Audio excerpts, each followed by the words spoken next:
থাই open সাঁতার চ্যাম্পিয়নশিপে ১০০ metre ব্যাকস্ট্রোকে bronze পদক জেতেন বাংলাদেশের সাঁতারু সামিউল ইসলাম। রবিবার ৫০ মিটার ব্যাকস্ট্রোকে আরও ভালো করে রূপা জিতেছেন এই সাঁতারু।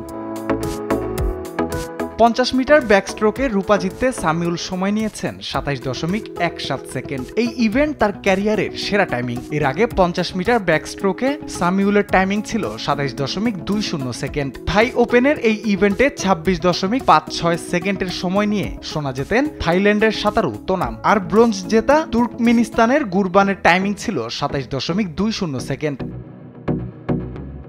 এর আগে শনিবার ১০০ মিটার ব্যাকস্ট্রোক ব্রোঞ্জ জিততেও ক্যারিয়ার সেরা টাইমিং করেছেন সামিউল। তার সময় লেগেছে ৫৮.৯০ সেকেন্ড। এতদিন তার সেরা টাইমিং ছিল ৫৮.৯৫ সেকেন্ড। ১০০ মিটার ব্যাকস্ট্রোকে সোনা জেতা থাই সাঁতারুর টাইমিং ছিল ৫৬.৯৩ আর রূপা জেতা হংকংয়ের সাঁতারুর টাইমিং ৫৮.৮৪।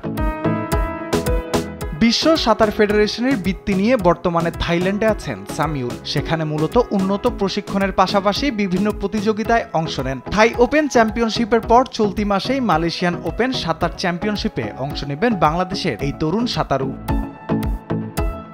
গত বছর মালয়েশিয়ায় হওয়া এই প্রতিযোগিতায় রূপা জিতেছিলেন সামিউল। এবার থাইল্যান্ড থেকে গণমাধ্যমকে মুঠোফোনে আরও বড় লক্ষ্যের কথা জানান তিনি। টাইমিংয়ে কিছুটা উন্নতি করতে পেরে ভালো লাগছে। আসলে থাই চ্যাম্পিয়নশিপের জন্য আমি আলাদাভাবে কোনো প্রস্তুতি নেইনি। আমার লক্ষ্য মালয়েশিয়ায় সোনা জেতা। বলতে পারেন সেই টুর্নামেন্টের আগে এটা একটা প্রস্তুতি। তবে নিজেকে ছাড়িয়ে যেতে পেরেই ভালো লাগছে।